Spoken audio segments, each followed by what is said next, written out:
mesmiti no akalla nasati na fidela jabese tumudiko gana yuda bende mai na batumi malato tolpan ni chufame yemuna posise sabdu basati ni gulgame kanagadisise gudu tagidu kampanu tila uman sodatini dadawit kesamu ekaila nab yesusini heyene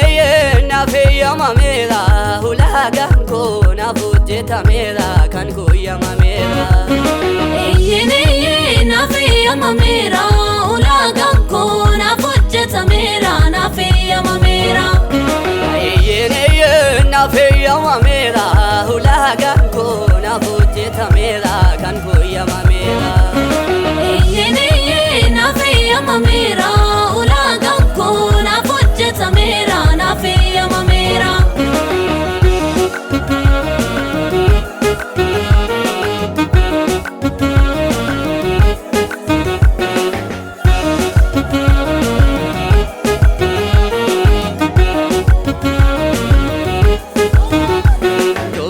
Lalo kalaloku yosami kesamale yani nalla kapalobu dalbi talab samale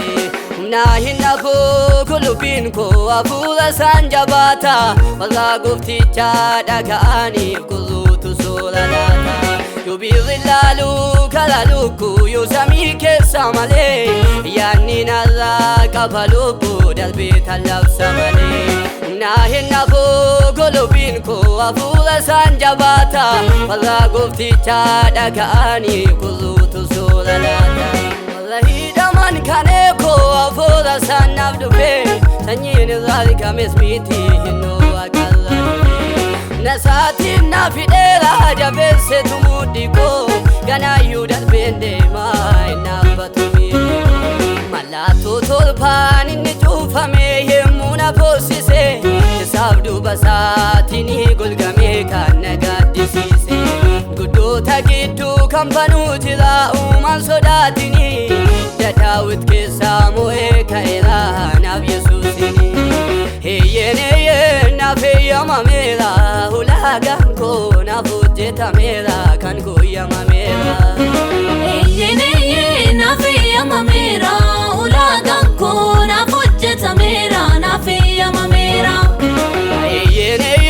na feya mamela hulagan ko na fujeta mela kan ko yamamela heyene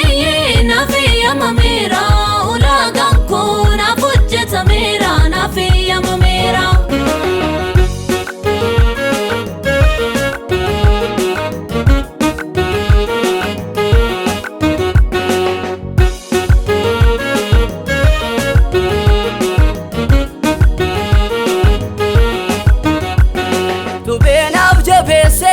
Ganso jonelati tu natenelatu kala kondumati yandiko walkitesa na dula demetu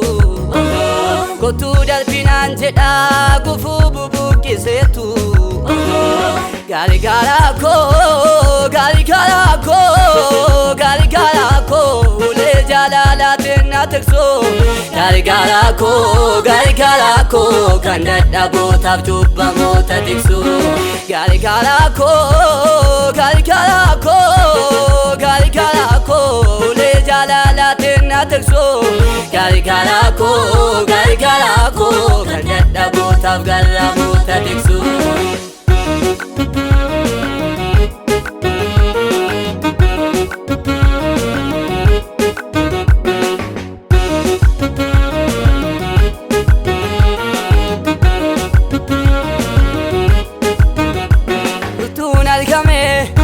Anal baname dibata lafe tinan dibame nazati bane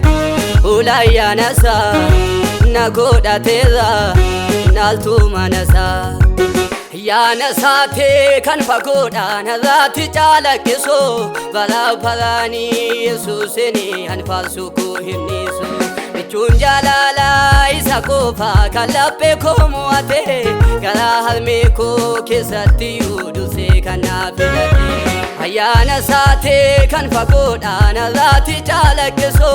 bara baraanii Yesuusini hanfaarsu koo hin dhiisu michuun jaalalaa isa qofa kan laphee koo mo'ate garaa haadha koo keessatti dursee kan naaf filate